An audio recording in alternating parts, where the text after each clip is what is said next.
Hello,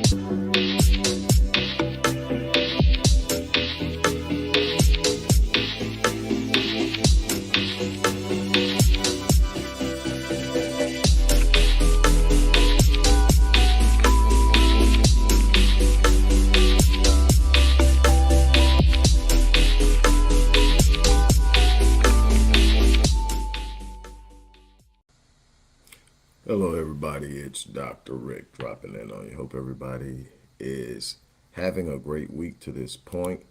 I hope that everything that you're aspiring to do, that you have set your pace and your focus and your direction and your energy towards it. Remember that this is a journey, it's a process.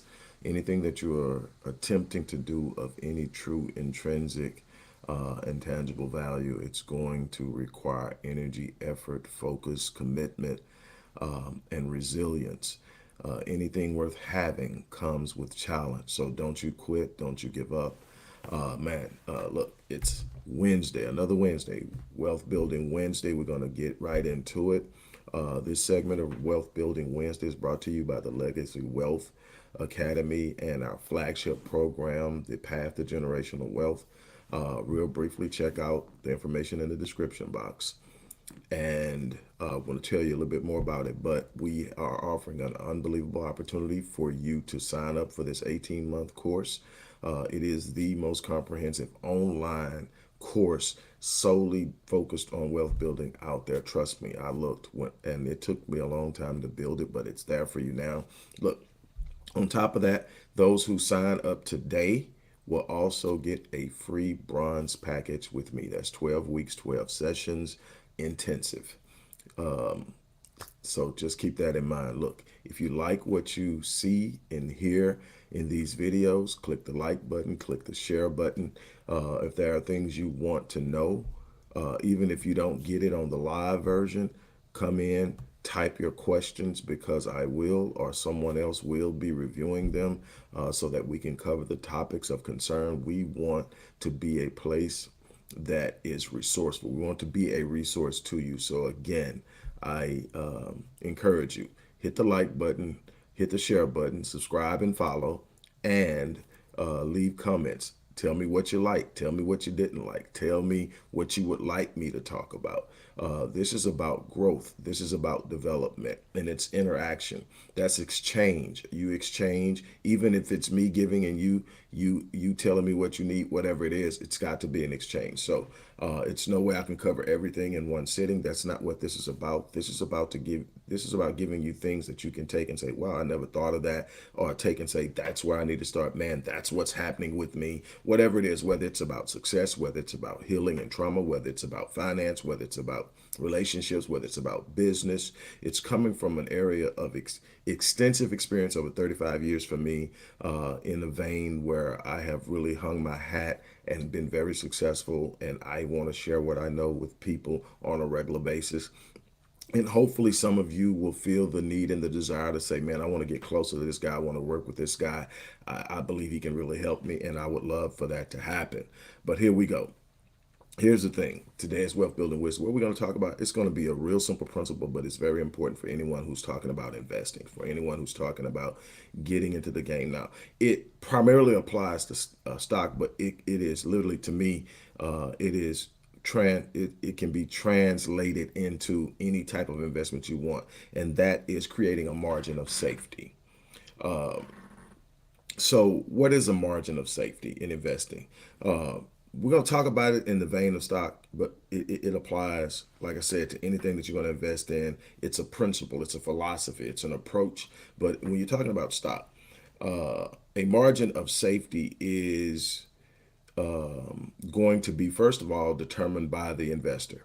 And basically what it is the difference between the prevailing value of the stock and the perceived intrinsic value of the stock. So the prevailing value of the stock is the best price that the buyer can get the stock at. That means this is the price I'm buying it at. And based on my homework, based on my research, based on what I believe about this stock, it's actually worth this. So for instance, you see a stock and your intrinsic value, your assessment on the intrinsic value of the stock is that it's worth $100 a share, but it's selling for $80 per share, then your margin of safety is 20%. So to me, when I'm talking about margins of safety, I start at 20%, depending on your your level of risk aversion, your level of what you are comfortable with losing. And here's the very important thing, I can't stress this enough. Don't invest what you cannot stand to lose. Now, and here's why. Nobody can predict the market. Nobody can predict downshifts in economies. You can look at it and you can pretty much have an educated guess, but nobody can guarantee, hey, this is what's going to happen tomorrow, because there are so many different variables. Warren Buffett has said he can't do it. Ray Dalio said he can't do it. David Swenson has said he can't do it. Jack Vogel has said he can't do it. I mean, and I can go on down the line of people who make their money literally investing in other companies by way of the stock market, and you're going to find out that none of the heavy players, matter of fact, they sit up and they'll tell you the people who try to play their game lose 96% of the time. Actively managed mutual funds lose 96% of the time, and the 4% that win aren't the same 4%. So nobody's killing the game in guessing the stock market. So that's not the game you want to play. What you want to do is you want to play the educated long game, but you have to understand that's always a downside. The downside is is your risk. What you want to do is you want to hedge against the downside, reduce the potential impact of the downside movement. So in essence, if I come in and I am able to get a stock at $80, but the stock is already worth $100, and you can translate that into real estate, you can translate that into energy and any other thing you want to get into. So if I come in and I buy it and it's already worth more than I paid for it, number one is I've already increased my value, I've already increased my net worth, and I am hedged against it moving in the downside. Why? Because if I get a 20% margin, and that's where I would start. Some people won't get in, and if it's not at least 40% higher than the prevailing value. And so and it's all about your comfort level. Again, you got to know how comfortable I am with this, and each person is different. And another thing, go to a site and they're out there. Just type in investment type or risk. I mean, a risk analysis or investment type to determine what your level of risk aversion is. Are you an aggressive person by nature? Are you conservative? Are you midstream, progressive, whatever? You need to really find out, and it can really let you know. It's gotten a lot more detailed than it used to be.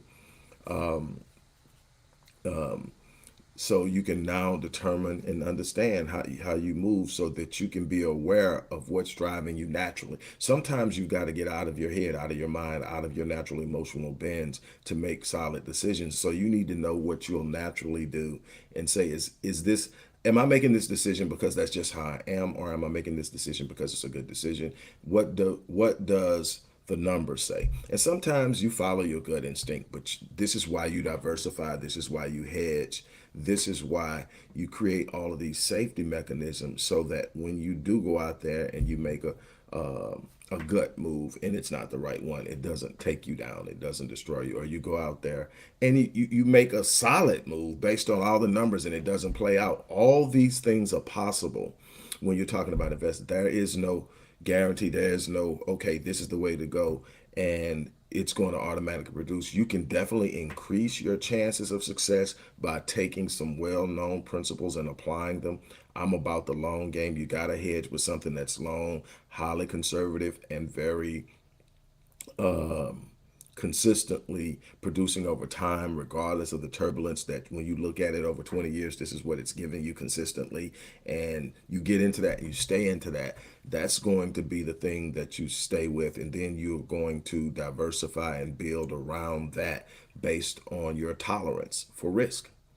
And so what you have to do is, and here's again, the beautiful thing that I like about setting up a safety margin now is that there's so many tools out there, and here comes AI, and AI can be very, very powerful in this, in helping you analyze data about a company. It can literally, with the right prompts and using the right platform, it can give you an analysis of what this company is capable of, what the value of the stock should be, and ultimately give you an intrinsic value, not just the prevailing value, but the intrinsic value. The intrinsic value is what it's really probably worth, and the actual prevailing value is the best price you're going to get it at, and that is a number of other different factors. You also always have to include and understand the cost for every transaction. There are commission fees, there are transaction fees. Then you need to understand tax liabilities, but that only comes in on the gains. So, and then there are ways of protecting that. You need to learn about trusts and all these different ways to protect against excessive taxes and dual taxation. An unincorporated business trust is one way. Another trust is a living trust. There are a bunch of different ways. The unincorporated business trust allows you to move, invest, buy, purchase, and protect and hedge against personal liabilities, but also it's to me the equivalent of a corporation with one less tax lever. So it's to me it's better if you know how to have it set up legally, because the IRS actually literally hates it. But it's legitimate and you can set it up. You just need to make sure it's set up correctly, and that's why you get someone who's a trust expert to set that up for you. But back into the vein of this whole thing. So, in essence, you got the prevailing value. You're going to know what that is because that's what they're going to be selling it for. Then you need to figure out the intrinsic value. So, you need to either have learned how to read financials, to do research on historical performance, and all of these different things that are going to help you determine where this is. And you need to know how this company is performing in the market that it's in, because that gives you also insight into the value. So you can start to look, and the beautiful thing again is AI will really help you with that. And I suggest this especially for new investors to get in there. Again, the only thing I will ever tell a new investor to do is get into an index fund, something that produces compound growth over time. I'm favorable to the S&P 500. But over time, it's just going to produce and it's going to compound your growth on what you're putting in, compound the interest that it's giving you. So it'll pay you interest on what you're putting in, then compound on top of the interest it's paying you. It's a beautiful thing when you sit up and use it long term. It's not a get rich quick scheme, it is a builder. And the earlier you start in your life, the better it works for you. It's definitely something everybody should be getting, their teens and they're young adults. So obviously you got to be at least 18 to open an account, but you can open an account in a trust on behalf of your children, have that trust set up to turn over them at any particular given age, and you can start building this from the day that they're born.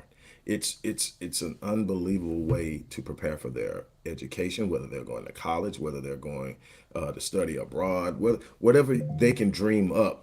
You start building for that earlier. A lot of things we never learned growing up, and a lot of things we weren't aware of growing up. The information's out there. That's why I created this course, is because we need to know the levers that are out there that they know about, that we don't know about, that they're using, and we're frustrated because we feel we're locked out.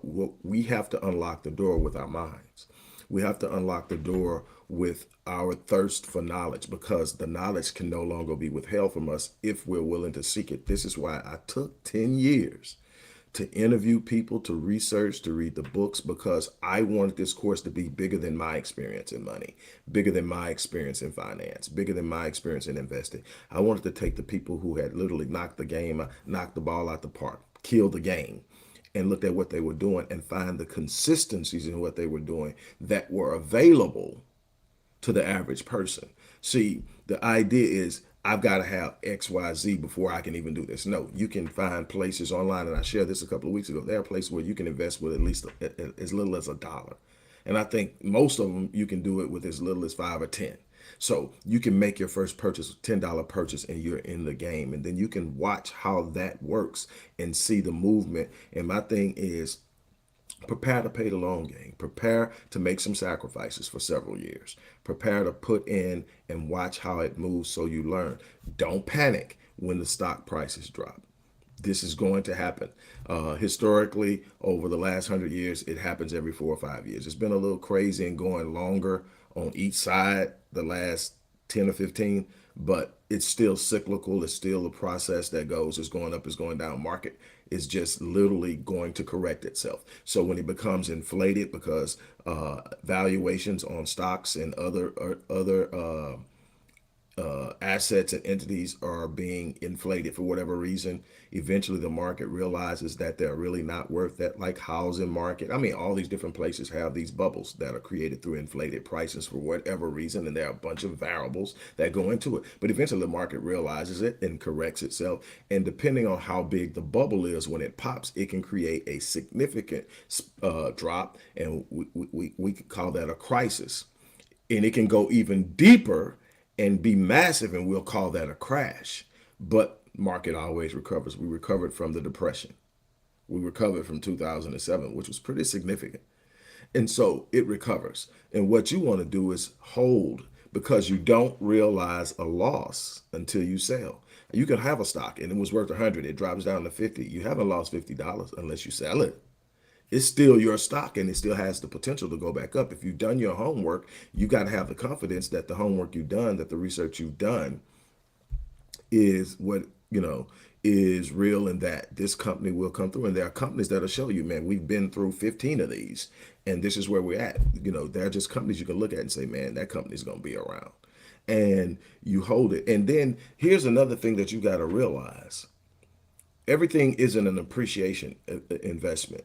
And I don't talk about this a lot, but I'm going to share this with you. Everything isn't an appreciation of area. Sometimes you're in a protective investment. What does that mean? Sometimes you're going to invest in something that may lose its value, but you got to ask yourself, will it lose its value as rapidly as cash? Cash is devaluing, especially the US dollar, is devaluing at an unbelievable rate. And so inflation is killing that. So is the depreciation of what you're investing in, does the potential depreciation of what you're investing in over time outperform inflation? That's what you're looking for.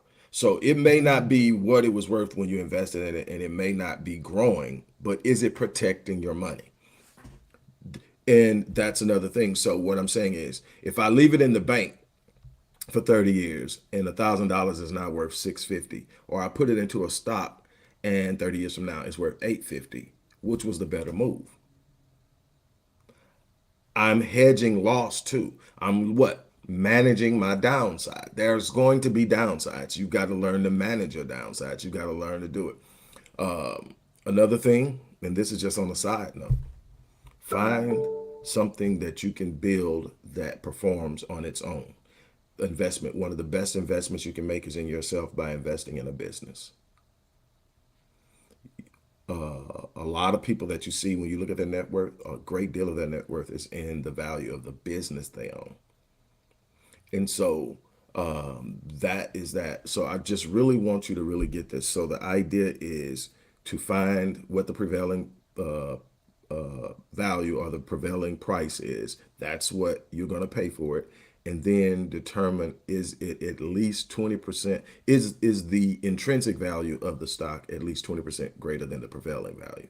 And that gives you a head start. It gives you an advancement. The moment I buy this stock, I actually advance 20%. I increase my net worth by 20% of what, not my net worth by 20%, but I take a 20% hedge on this.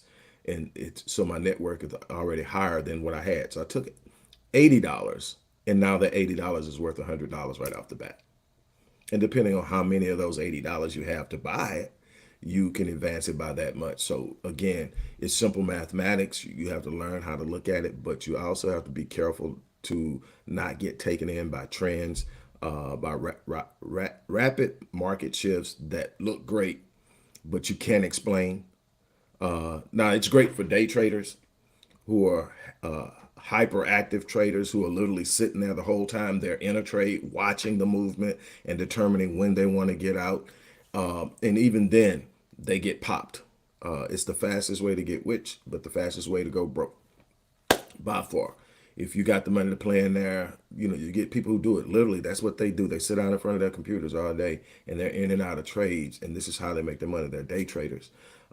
It's not a good practice if you're trying to build solid investments and assets to hold over the long term. It's also not a great mindset of playing like that. To me, it's the equivalent of being a little bit more educated in gambling in Las Vegas. I just watch the people.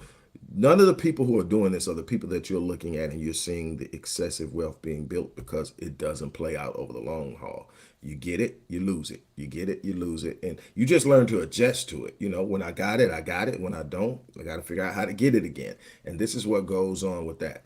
I want you to be in a good place. So, again, as I get ready to close, today, we're offering the Path to Generational Wealth course. This is an 18-month comprehensive course. This is not get in and in a couple hours you're done, or a week you're done. This is literally setting the foundation. Every element and component of wealth building, from investing to trust, to mentality, real estate, all of the different variables of planning and hedging and diversity. I mean, it's just course after course. Then there are courses within the course. 7 Steps to Financial Freedom is a little 7-week course inside the course. So all these different things are in there. And I spent 10 years doing the research to build it. And normally it's $26.95, $2,695. For a limited time, for the next couple of days, it's going to be $997. But if you get it today and today only, you get to sit down and work with me for 12 weeks while you're going through this course. And we're going to not just talk about finance. We're going to talk about personal development. We're going to talk about where you're going with your career, where you're going with your life. Do you want to start a business? Do you want to, what impact you want to make in the world? Where do you want to advance at? And how do you want to do it? What's going to be the legacy you leave behind? And we're going to work on that. We're going to shift that. We're going to create a rapid change in trajectory in your life. And that comes with us a $3,500 value. But today, if you sign up for the Path to Generational Wealth course, you get it absolutely free. On that note, I got to get out of here. I have a client I need to get with. Speaking of clients, I have a client I need to get with, but I would love to work with you. But I would more importantly love for you to get into this course. If you can master 20% of this course, your life will change forever. Again, this isn't a magical potion. This isn't a get rich quick scheme. This is how you build it. And if you want it to last, you need to build it. And I want to help you do that. So again, as I always say, I live my life on full so that when I leave this place, I die on E. I'm giving myself to this world and I am being blessed so much for it. And I want you to be able to take what you're getting and turn your life around. Build, build, build, build, build. On that note, look, I'm getting ready to get out of here. You guys have an unbelievable remainder of your day. Take care of yourselves, and I'll see you soon. Don't forget, go to that description box, click that link. Also, click the like button, the share button, and subscribe. I'm out.